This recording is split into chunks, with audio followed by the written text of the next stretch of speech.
నమస్కారం Q6 news కి స్వాగతం. హెడ్లైన్స్ చూద్దాం. విజయవాడ హైవే విస్తరణ వేగంగా నిర్మాణ పనులు. మంత్రి కోమటిరెడ్డి వెంకటరెడ్డి కీలక ఆదేశాలు.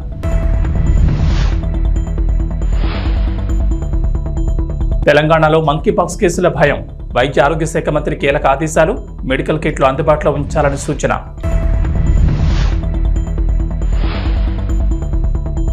విశాఖ కేంద్రంగా త్వరలోనే రైల్వే జోన్ ఏర్పాటు. రైల్వే శాఖ మంత్రి అశ్విని వైష్ణవ్ వెల్లడి.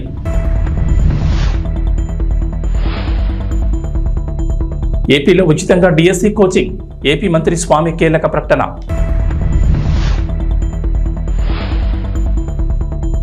ఏపీ తెలంగాణలో ఉపరితల ఆవర్తనం. పలు జిల్లాల్లో భారీ వర్షాలకు ఛాన్స్. హైదరాబాద్ లో నిర్మించి తలపెట్టిన 4th సిటీ అయిన ఫ్యూచర్ సిటీలో అంతర్జాతీయ ప్రమాణాలతో స్పోర్ట్స్ యూనివర్సిటీ నిర్మించనున్నట్లు సీఎం రేవంత్ రెడ్డి తెలిపారు. సచివాలయంలో స్పోర్ట్స్ యూనివర్సిటీపై అధికారులతో సీఎం రేవంత్ రెడ్డి సమీక్ష నిర్వహించారు. ఒలింపిక్స్ నిర్వహించడమే కాకుండా మన వాళ్ళు పథకాలు గెలుచుకునేలా శిక్షణ ఇచ్చేలా యూనివర్సిటీని తీర్చిదిద్దాలని అధికారులకు సూచించారు. దేశ క్రీడా రంగానికి తెలంగాణ కేంద్ర బిందువుగా స్పోర్ట్స్ యూనివర్సిటీ ఉండాలని ఆదేశించారు. సంచలన నిర్ణయాలతో పాలనలో తనదైన మార్పు ఉండేలా ప్రత్యేక పందాల ముందుకు సాగుతున్న సీఎం రేవంత్ రెడ్డి మరో కొత్త ఆలోచనను ఆవిష్కరించారు. తన మానసపుత్రిక అయిన ఫ్యూచర్ సిటీలో మరో కొత్త ఆవిష్కరణకు శ్రీకారం చుట్టున్నారు. దేశ క్రీడా రంగానికి తెలంగాణ కేంద్ర బిందువుగా ఉండాలని సీఎం రేవంత్ రెడ్డి స్పష్టం చేశారు. 4th సిటీలో భాగంగా తలపెట్టిన యంగ్ ఇండియా స్పోర్ట్స్ యూనివర్సిటీపై ఉన్నతాధికారులతో సీఎం చర్చించారు. రకరకాల క్రీడలు, అకాడమీలు, పాఠశాలలు, క్రీడా శిక్షణ సంస్థలన్నింటినీ ఒకే గొడుక్కుందుకు తేవడంతో పాటు అత్యంత ప్రతిష్టాత్మకంగా స్పోర్ట్స్ యూనివర్సిటీ రూపుదిద్దుకోవాలని ఆదేశించారు. హైదరాబాద్ విజయవాడ జాతీయ రహదారి 2 తెలుగు రాష్ట్రాల మధ్య వారధిగా ఉంటుంది. దేశంలోనే అత్యంత రద్దీగా ఉండే జాతీయ రహదారిలో ఇది ఒకటి.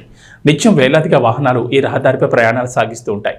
ఇక పండగలు, సెలవు దినాల్లో అయితే రద్దీ విపరీతంగా ఉంటుంది. కొన్నిసార్లు కిలోమీటర్ల మేర వాహనాలు బారులు తీరుతాయి. ప్రస్తుతం ఆ రహదారి 4 వరుసలుగా ఉంది. అయితే ఈ రహదారిని విస్తరించాలని రాష్ట్ర ప్రభుత్వం నిర్ణయం తీసుకుంది.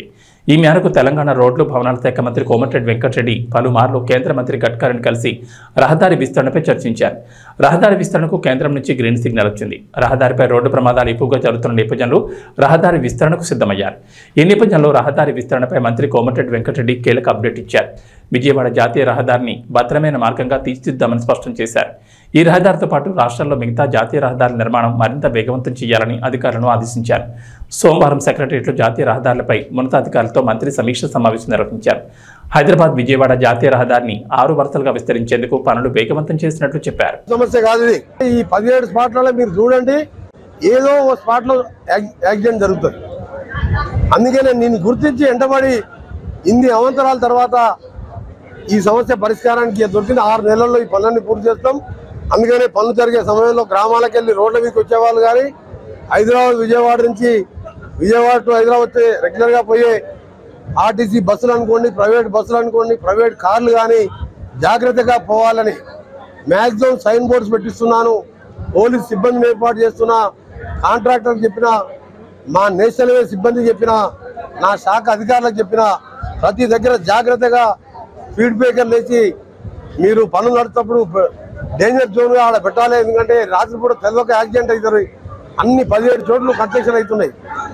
అందుకని ఈ సమస్య పరిష్కారం అవుతుంది. 5 నెలలు అందరూ ఓపిక పట్టాలని, అందరూ జాగ్రత్తగా పోవాలని ఇంకొక మాటిస్తున్న హైదరాబాద్ విజయవాడ 2 రాష్ట్రాల ప్రజలకు, మీ అమరావతి రాజధానికి హైదరాబాద్కు డిసెంబర్ లోపు 6 లేన జలధారిగా మారుస్తానని గడ్కరీ గారు రేపు 5 గంటల సమయం ఇచ్చిండు. ఆ వారానికి ఒకసారి ఢిల్లీకి వెళ్ళైనా సరే దాని 6 లోన్గా మారే నిధులు, అదనపు నిధులు సురక్షితంగా విజయవాడ పోయేగా 6 నెలల జాతీయ రహదారి ప్రపంచంలో ఎక్కడ లేని విధంగా డిపిఆర్ చేపిస్తున్నా. ఆ శాఖ రావడం ముఖ్యమంత్రి గారు కూడా నాకు సపోర్ట్ చేస్తూ, అన్నా నువ్వు RRR కానీ హైదరాబాద్ విజయవాడ రోడ్ కానీ నువ్వు ఎప్పుడు రమ్మన్నా ఢిల్లీకి వస్తా, అయినా నీకే ఢిల్లీలో ఎక్కువ సంబంధాలు ఉన్నాయి, గడ్కరీ గారు కూడా నీకు దగ్గరగా ఉంటారు, మొత్తం కూడా నువ్వు కంప్లీట్ చేయాలని చెప్పి వారు కూడా తరచూ నాకు. కరోనా మహమ్మారి నుంచి అన్ని దేశాలు ఇప్పుడిప్పుడే కోలుకుంటుండగా మంకీపాక్స్ కలవర పెడుతోంది. ఇప్పటికే ఆఫ్రికా దేశాల్లో శరవేగంగా ఈ వైరస్ వ్యాపిస్తోంది. మిగతా దేశాలు కూడా పాకుతోంది. ఎంపాక్స్ పై అప్రమత్తమైన ప్రపంచ ఆరోగ్య సంస్థ గ్లోబల్ హెల్త్ ఎమర్జెన్సీని ప్రకటించింది. దీంతో మంకీపాక్స్ వైరస్ ను మన దేశంలోకి రాకుండా అడ్డుకోవడమే లక్ష్యంగా ప్రధాని మోడీ 2 రోజుల క్రితం అత్యవసర సమావేశం ఏర్పాటు చేశారు. Principal secretary doctor PK Mishra నేతృత్వంలోని అధికారుల బృందంతో ప్రధాని ఉన్నత స్థాయి సమీక్ష నిర్వహించారు. మంకీపాక్స్ని ఎలా ఎదుర్కోవాలనే విషయంపై అధికారులతో చర్చించారు. ఈ సందర్భంగా అన్ని రాష్ట్రాలకు కీలక సూచనలు చేశారు. కేంద్రం సూచనలతో తెలంగాణ ప్రభుత్వం అప్రమత్తమైంది. మంకీపాక్స్పై అలర్ట్గా ఉండాలని రాష్ట్ర వైద్య ఆరోగ్య శాఖ మంత్రి దామోదర్ రాజ్ నరసింహ ఆ శాఖ అధికారులకు కీలక ఆదేశాలు జారీ చేశారు. మంకీపాక్స్ నివారణకు అవసరమైన మెడికల్ కిట్లు, మెడిసిన్ సిద్ధంగా ఉంచాలన్నారు. ఈ మేరకు సోమవారం సచివాలయంలో మంకీపాక్స్పై వైద్య ఆరోగ్య శాఖ ఉన్నతాధికారులతో మంత్రి సమీక్ష సమావేశం నిర్వహించారు. రాష్ట్రంలో ఈ వ్యాధికి సంబంధించి ఎలాంటి కేసులు నమోదు కాలేదని చెప్పారు. ప్రజలు భయపడాల్సిన అవసరం లేదని స్పష్టం చేశారు. అయితే ముందు జాగ్రత్త చర్యగా గాంధీ ఫీవర్ హాస్పిటల్స్లో స్పెషల్ వార్డులు అందుబాటులో ఉండేలా ఏర్పాట్లు చేయాలన్నారు. ఆంధ్రప్రదేశ్కు కేంద్రం నుంచి తీపి కబరింది. రాష్ట్రానికి సాకి అసిస్టెన్స్ ఫర్ క్యాపిటల్ ఇన్వెస్ట్మెంట్ కింద నిధులు ఇచ్చేందుకు కేంద్రం గ్రీన్ సిగ్నల్ ఇచ్చింది. ఇందులో తొలి విడతగా 1500 కోట్లు విడుదల చేశారు.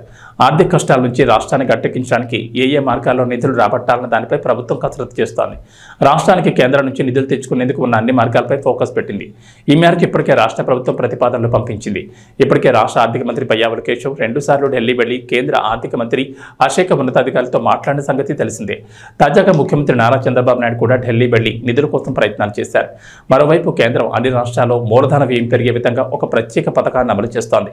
కేంద్రం దీనికోసం నిధులు ఇస్తోంది. దాదాపు 50 ఏళ్ల పాటు ఎలాంటి వడ్డీ చెల్లించిన అవసరం లేకుండా కేంద్రం రుణం రూపంలో ఈ నిధులను సమకూరుస్తుంది.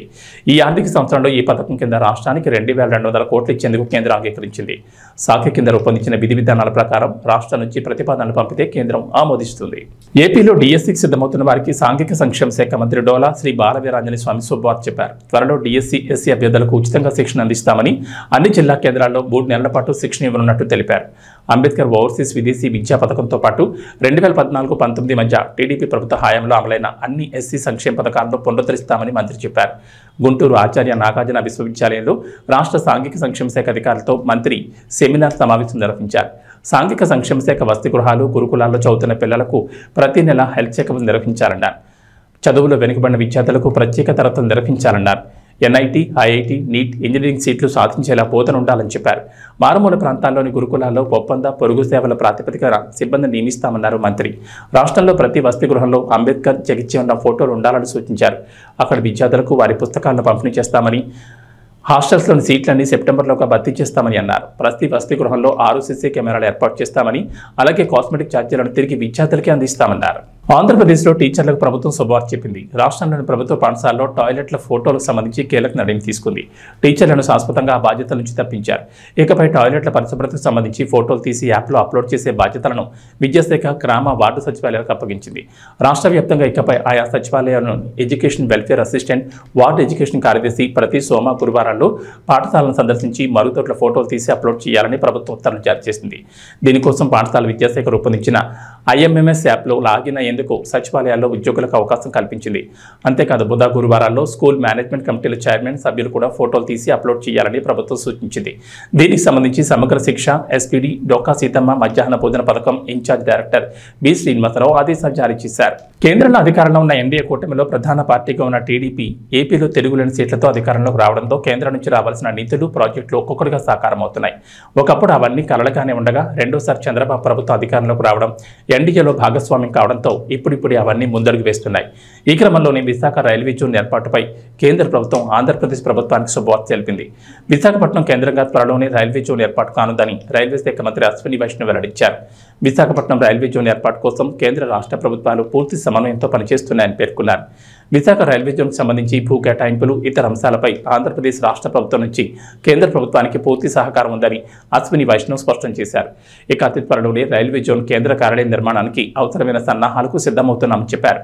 దీంతో ఎన్నో ఏళ్లుగా ఏపీ వాసులు ఎదురుచూస్తున్న కళ నెరవేరుందని తెలిపారు. మోదీకి చంద్రబాబు స్పెషల్ రిక్వెస్ట్ గత ప్రభుత్వ హయాంలో భూ విషయంలో అభ్యంతరాలు తలెత్తిన నేపథ్యంలో ఈ విషయంపై కూలంకుషంగా చర్చించినట్లు తాజాగా అశ్విని వైష్ణవ్ వెల్లడించారు. ప్రస్తుతం కేంద్ర రాష్ట్ర ప్రభుత్వ అధికారుల మధ్య సానుకూలంగా చర్చలు జరిగాయని, ఇప్పుడు రైల్వే జోన్ ఏర్పాటుకు ఉన్న అడ్డంకులన్నీ తొలగిపోయాయని పేర్కొన్నారు. ఈ క్రమంలోనే ఆంధ్రప్రదేశ్ ప్రజల ఆశలు త్వరలోనే నెరవేరబోతున్నాయని శుభవార్త చెప్పారు. జూనియర్ ఎన్టీఆర్, కొరటాల శివ కాంబోలో రాబోతున్న దేవర సినిమాపై మామూలు అంచనా లేవు. అందులోనూ ఇప్పటికే రిలీజ్ అయిన 2 సాంగ్స్ ఫ్యాన్స్ కి పిచ్చిగా నచ్చేశాయి. అనిరుద్ కొట్టిన ట్యూన్స్ కి ఎన్టీఆర్ వేసిన స్టెప్పులు చూసేందుకు అభిమానులు తహతహలాడిపోతున్నారు. ఇలాంటి వేళ సినిమాలో 3rd సింగిల్ అయిన ఆయుధ పూజ పాట సోషల్ మీడియాలో లీక్ అయింది. ఈ బీట్ వింటే గూస్ బంప్స్ వస్తున్నాయంటూ తారక్ ఫ్యాన్స్ పోస్టులు పెడుతున్నారు. దేవర సినిమా సెప్టెంబర్ 27న థియేటర్లో రిలీజ్ కాబోతోంది. ఇప్పటికే జూనియర్ ఎన్టీఆర్ తన వంతు షూటింగ్ కూడా పూర్తి చేసుకున్నారు. ఇక సినిమాను చూస్తున్న ఒక్కో సాంగ్కి నందమూరి అభిమానులు ఫిదా అయిపోతున్నారు. ఎందుకంటే ఆ రేంజ్లో ఉన్నాయి సాంగ్స్. మొదట వచ్చిన ఫియర్ సాంగ్, మొన్న వచ్చిన చుట్టమల్లే పాట ఇప్పటికే రికార్డ్ వ్యూస్ సాధించాయి. దీంతో థర్డ్ సింగిల్ కోసం ఫ్యాన్స్ ఎదురు చూస్తున్నారు. ఇంతలో దేవర థర్డ్ సింగిల్ అంటూ ఓ ఆడియో సోషల్ మీడియాలో చక్కర్లు కొడుతోంది.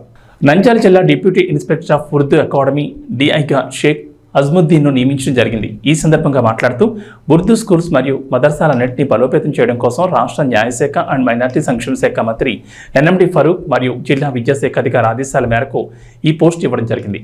కాబట్టి ఉర్దూ పాఠశాలలో కానీ మదర్సాల్లో కానీ ఎలాంటి డ్రాప్అవుట్స్ లేకుండా విద్యాభ్యాసాలు కొనసాగించేందుకు కృషి చేస్తానని అన్నారు. ఉర్దూ డిఐగా బాధ్యతలు చేపట్టిన షేక్ అజ్ముద్దీన్కు ఆంధ్రప్రదేశ్ ఉర్దూ టీచర్స్ అసోసియేషన్ శుభాకాంక్షలు తెలిపారు. అలాగే ఉర్దూ పాఠశాలలు, ఉర్దూ విద్యార్థులు మరియు ఉర్దూ ఉపాధ్యాయులు ఎదుర్కొన్న సమస్యలను పరిష్కరించడానికి తన వంతు కృషి చేస్తానని తెలిపారు. నంద్యాల జిల్లా deputy inspector of schools Urdu range Janab Azmuddin సార్ను నియమించడం ఎంతో సంతోషక విషయము. దానికి బాగా కృషి చేసి మన మంత్రివర్యులు ఎన్ఎండి ఫరూక్ సాబ్ గారు ఆయన ఎంతో కృషితో మైనారిటీస్ కోసం డెవలప్ చేయాలని చెప్పి ఈ పోస్టు మళ్ళీ తెప్పించడం మాకు ఎంతో శుభదినము. దీని ద్వారా మనకు ఉర్దూ స్కూల్స్ కానీ మైనారిటీస్ లాంగ్వేజ్ కానీ బాగా డెవలప్ అయ్యే ఛాన్స్ ఉంది. అదేవిధంగా మన అజ్ముద్దీన్ సార్ గారు మా కొలీగ్ అయినటువంటి సారు చాలా కష్టపడి బాగా కృషి చేసి ఉర్దూ మీడియం స్కూల్స్లో ఉర్దూ లాంగ్వేజ్ డెవలప్ చేయడానికి కృషి చేస్తారని కోరుతున్నాము. ఇంకోటి ఏమంటే మా ఉర్దూ టీచర్స్ అసోసియేషన్స్ అందరూ కలిసి ఈరోజు పండగ వాతావరణం కనిపిస్తుంది. మనకు అందరూ కలిసి ఇదే విధంగా ఉర్దూను డెవలప్ చేస్తామని చెప్పి మాట ఇస్తున్నాము. Thank you. ఉర్దూ స్కూల్స్ మద్రసాలన్నింటినీ బలోపేతం చేయడం కోసం మినిస్టర్ గారు, ఎన్ఎండి ఫరూక్ గారు మరియు డిఓ గారు ఆదేశాల మేరకు పోస్ట్ ఇవ్వడం జరిగింది. ఈ మద్రసాలను కానివ్వండి, ఉర్దూ స్కూళ్ళు కానివ్వండి, డ్రాప్అవుట్స్ లేకుండా విద్యాభ్యాసం కొనసాగించే విధంగా కృషి చేస్తానని చెప్పి మీ ముందు తెలియజేస్తున్నాను. పశ్చిమ గోదావరి జిల్లాకు సంబంధించి 2047 నాటికి వికసిత ఆంధ్రప్రదేశ్ భవిష్యత్ ప్రణాళిక సిద్ధం చేయాలని జిల్లా కలెక్టర్ నాగరాణి జిల్లా అధికారులను ఆదేశించారు. కలెక్టరేట్లో మీకోసం సమావేశమైనందు జిల్లా కలెక్టర్ నాగరాణి 2047 నాటికి వికసిత ఆంధ్రప్రదేశ్ భవిష్య ప్రణాళిక సిద్ధం చేయడానికి వివిధ శాఖల జిల్లా అధికారులతో సమీక్ష నిర్వహించారు. ఈ సందర్భంగా జిల్లా కలెక్టర్ మాట్లాడుతూ వికసిత్ భారత్ 2047కి అనుగుణంగా 2047 నాటికి వికసిత ఆంధ్రప్రదేశ్ కింద రాష్ట్ర సమగ్ర అభివృద్ధికి ఆంధ్రప్రదేశ్ ప్రభుత్వం రోడ్ మ్యాప్ను సిద్ధం చేస్తుందన్నారు. ఈ దిశగా ఆంధ్రప్రదేశ్ ఏటా 15% వృద్ధిని సాధించే లక్ష్యంతో రాష్ట్రానికి సంబంధించిన ముసాయిదా విజన్ డాక్యుమెంట్ ఖరారు దశలో ఉందన్నారు. 2024 అక్టోబర్ 2న భారత ప్రధానమంత్రి ఈ పత్రాన్ని విడుదల చేస్తారని కలెక్టర్ తెలిపారు. వృద్ధి రేటు లక్ష్యాలు సాధించడానికి జిల్లా మండల స్థాయిలో ఆర్థిక మరియు సామాజిక ప్రణాళికలు అవసరమన్నారు. దీనికోసం రాబోయే 5 సంవత్సరాలకు బలాలు, సంభావ్య ప్రాంతాలు, వృద్ధి ఇంజన్లు మరియు అభివృద్ధి చెందుతున్న రంగాలను స్పష్టంగా గుర్తిస్తూ ఒక దృక్కోణ జిల్లా ప్రణాళికను కలిగి ఉండాలన్నారు. 2024-29 నాటికి ఏటా 15% వృద్ధి రేటు జీఆర్ సాధించాలనే ప్రాథమిక లక్ష్యంతో ప్రతి జిల్లా ఇలాంటి విజన్ ప్లాన్లను సిద్ధం చేయాలని ప్రభుత్వం ఆదేశించిందన్నారు. రాష్ట్ర ప్రభుత్వ ప్రణాళిక విభాగం నీతి ఆయోగ్ మద్దతుతో ఈ పత్రాన్ని సిద్ధం చేస్తోందన్నారు. ఇదే తరహాలో జిల్లా స్థాయిలో జిల్లా విజన్ డాక్యుమెంట్ తయారు చేయాలన్నారు.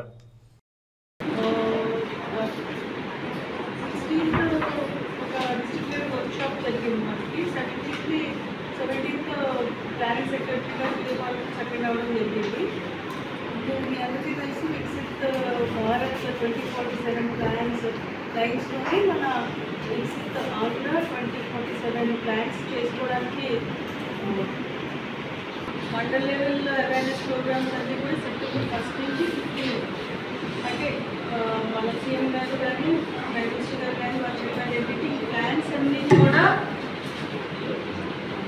ప్రజలతో డిస్కస్ చేసి అక్కడ ఏం అవసరము, ఏం చేస్తే మనది డెవలప్ అవుతుంది, ఎలాంటి డెవలప్మెంట్స్ ఎలాంటి అంటే ఇన్డెప్త్గా మీరు అనలైజ్ చేసి ప్లాన్ చేయాల్సి ఉంటుంది. ప్లానింగ్ అంటే వెంటనే ఇన్ని బిల్డింగ్స్ కావాలి, ఇన్ని రోడ్స్ కావాలి పెడుతూ ఉంటాం మనం. ఆ విధంగా కాకుండా ఇప్పుడు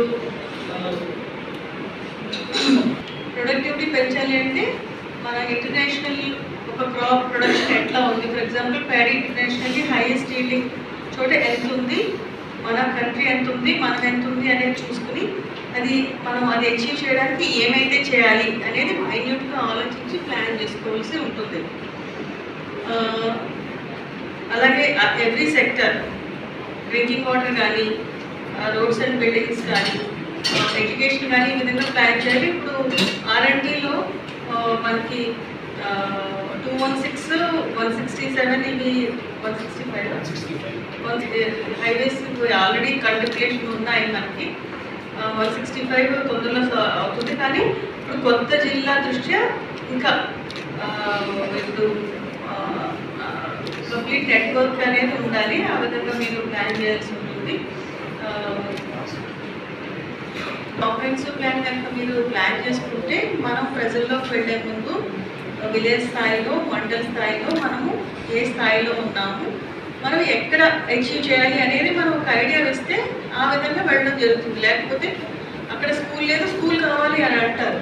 స్కూల్ కంటే ముఖ్యమైనది అక్కడున్న పిల్లలకి చదువులు రావాలి, వాళ్ళు కాంపిటెన్స్గా డెవలప్ అవ్వాలి, ఆటపాటలో ముందు ఉండాలి, వాళ్ళ చదువు క్లాస్ బేస్ కాంపిటెన్సెస్లో ముందు ఉండాలి. అన్నీ చేయడానికి ఏం చేయాలి, అలాగే మన స్కూల్ మేనేజ్మెంట్ కమిటీస్ని ఎంపవర్ చేయాలి. ఇన్స్టిట్యూషన్ బిల్డింగ్స్లో కూడా మన ప్లాన్స్లో పెట్టుకోవాలి. ఇవన్నీ మీరు by end of this month మనకి డిపార్ట్మెంట్ వైజ్ జిల్లా సమగ్ర అభివృద్ధికి ఏం కావాలి అవన్నీ మనం ప్లాన్ చేసుకుంటే ట్రైనింగ్స్, ఇన్స్టిట్యూషన్ బిల్డింగ్ యాక్టివిటీస్ ఏం ఉండాలి అండ్ కన్స్ట్రక్షన్స్ ఏం కావాలి ఇవన్నీ కూడా ప్లాన్ చేసుకుంటే మనం by end of this month from 1st September onwards villages mandal లెవెల్లో మనకి ఆల్ స్టేక్ హోల్డర్స్ మీటింగ్స్ పెట్టుకోవడానికి కుదురుతుంది. మనం ఆ విధంగా లీడ్ చేసేటట్టు ఉండగలగాలి. ప్రతి డిపార్ట్మెంట్ వైజ్ ఒక బేసిక్ ఇన్ఫర్మేషన్, మనం where we are standing, what we want అనేది మన చేతిలో ఉంటే అవి వచ్చే ప్లాన్స్, విలేజెస్ నుంచి వచ్చే ప్లాన్స్ కూడా ఒక అర్థవంతంగా ఉండే అవకాశం ఉంది. చూస్తే మనం అన్ని చోట్ల కూడా ఎగ్జిక్యూట్ చేయొచ్చు. ప్రామినెంట్ ప్లేసెస్ మనం అవేర్నెస్ పంపించాలి. పిల్లల పార్టిసిపేషన్ ఎంకరేజ్ చేయడానికి పెట్టాల్సి ఉంటుంది. అలాగే ఆన్లైన్ అప్డేట్ కూడా పెడతారు. సో సలహాలు, సూచనలు ఇవ్వడానికి అవకాశం ఉంటుంది. బీజేపీ మహిళా మోర్చా కర్నూలు జిల్లా శాఖ మరియు గీతాంజలి కాలేజ్ ఆఫ్ నర్సింగ్ విద్యార్థుల ఆధ్వర్యంలో కలకత్తా నగరంలో డాక్టర్ మోమితపై జరిగిన అత్యాచారాన్ని నిరసిస్తూ కర్నూలు నగరంలోని కలెక్టర్ కార్యాలయం ఎదుట గాంధీ విగ్రహం దగ్గర డాక్టర్ చిత్రపటానికి జ్యోతులు వెలిగించి నిందితులను కఠినంగా శిక్షించాలని నిరసన కార్యక్రమం చేపట్టారు.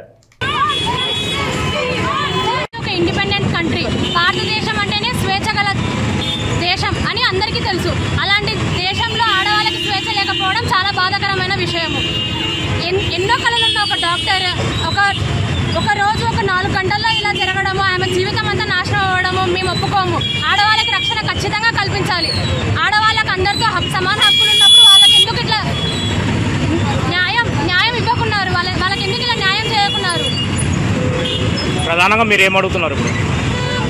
ఎప్పుడైనా కానీ ఆడవాళ్ళకి బయటకు రాత్రి సరే అయినా సరే బయటికి వచ్చినా సరే మహిళలకు రక్షణ అనేది కావాలి. ఒకవేళ ఎంత ఉద్దేశంతో వచ్చినా సరే వాళ్ళకి వెంటనే శిక్ష పడాలని కోరుకుంటున్నాను. ఆమె ఎక్కడెక్కడో రోడ్డు పైన తిరగలేదు. ఆమె ఏమో పార్కో పిక్నిక్కో వెళ్ళలేదు. ఆమె వర్క్ చేయడానికే వెళ్ళింది. ఆమె హాస్పిటల్కి ఆన్ డ్యూటీ ఉన్న డాక్టర్ని ఇట్లా చేసినప్పుడు అక్కడ ఉన్న మొత్తం ఒక సెక్యూరిటీ కావచ్చు, ఎవరైనా కావచ్చు, తన చెల్లెలో అక్కనో అనుకొని ఎందుకు కాపాడలేదు? ఇది మేము ప్రశ్నిస్తున్నాము. ఆడవాళ్ళకి సేఫ్టీ ఇవ్వాలని మేము కోరుకుంటున్నాము. నా పేరు స్వాతి, గీతాంజలి కాలేజ్ నుంచి మాట్లాడుతున్నాము. ఈరోజు మేము భారతీయ జనతా పార్టీ నుంచి గీతాంజలి కాలేజ్ వాళ్ళ నర్సింగ్ స్టూడెంట్ నుంచి మేము ఇక్కడ క్యాండిల్ సర్వీస్ ర్యాలీ చేస్తున్నాము. ఈరోజు ముఖ్య ఉద్దేశం అంటే మోమిత గారు కలకట్టాలో ఒక డాక్టర్ అయ్యి ఆమెని ఎంత దారుణంగా హింసించి విధంగా మనోచితంగా బాధ పెట్టి ఆమెని చంపారు. సంజయ్ రాజ్ అనేవాడు హాస్పిటల్లో ఆమె ఆన్ డ్యూటీ ఉన్నారు. ఆన్ డ్యూటీలో ఉన్నప్పుడు ఇలా ఉంటే ఏంటి అసలు? ఒక డాక్టర్ ఆమె ఎన్నో కళలు కనేసి డాక్టర్గా చేసి ఇప్పుడు వృత్తి చేసి డాక్టర్ వృత్తిలో ఉంది. ఆమె ఆ డ్యూటీలో ఉన్నప్పుడు ఇలా చేయడం ఏంటి? అసలుకి ప్రభుత్వం అనేది కాదు. అక్కడ మమతా బెనర్జీ ఒక మహిళ సీఎం అయింది కూడా రక్షణ లేకుండా చేస్తుంది. ఏమనాలి? మళ్ళీ ఆమె నోటికి వచ్చినట్టు మాట్లాడుతుంది. ఏం చెప్పాలా? మహిళలకు భద్రత ఇవ్వకుండా ఆమె ఒక మహిళ కూడా భద్రత లేకుండా ఒక వైద్యురాలు ఎంతో కష్టపడి డాక్టర్గా చేయడం అంటే అంత ఈజీ కాదు. కష్టపడి ఆ డ్యూటీలో వాడొక ఎదవ వాడు అలా చేయడానికి ఆమెని ఎన్ని విధాలుగా చేస్తాడో 4 గంటలు నరకం చూపించి ఆమెని చంపారు. కాళ్ళు చేతి విరగొట్టేసేసి చంపారు ఆమెని. ఆమె బాధ వర్ణనాతీతం. ఎంత బాధపడుకుంటూ చనిపోయింది కూడా అర్థం అవ్వలేదు. అసలు ఆమె డాక్టర్ అయ్యి డ్యూటీకి వచ్చింది, ఇలా అవుతుంది అనుకోలేదు. అక్కడ ఉన్న ప్రభుత్వం ఏం చేస్తుందో ఆ మమతా బెనర్జీ ఒక ఆడదే దానికి సిగ్గుందో లేదో కూడా అర్థం అవ్వట్లేదు. ఎందుకంటే ఒక మహిళ గౌరవించేదే మన దేశంలో ఉన్నది. భారతదేశం అంటేనే అది. ఆమె ఏమి అనుకుంటుందో మళ్ళీ నోటికి వచ్చినట్టు ఈ మధ్య రూమర్లు మళ్ళీ చెప్తూనే ఆమె మాది ఒక డిమాండ్ ఒకటే అండి, మహిళలకు భద్రత కల్పించాలి. మమతా బెనర్జీ సీఎం అయి రాజీనామా చేయాలి. ఆ నిందితులను వెంటనే శిక్షించాలి. ఇంకొకటి మేము ఒక విన్నవించిన మా మహిళల అందరి తరఫున ఇలా ఎవరైనా సరే వీళ్ళే కాదు, ఏ మహిళ అనేది వాళ్ళు డాక్టరే కాదు డైరెక్ట్ ఎవరైనా పర్లేదు, అందరికి మహిళలకు ఒకటే.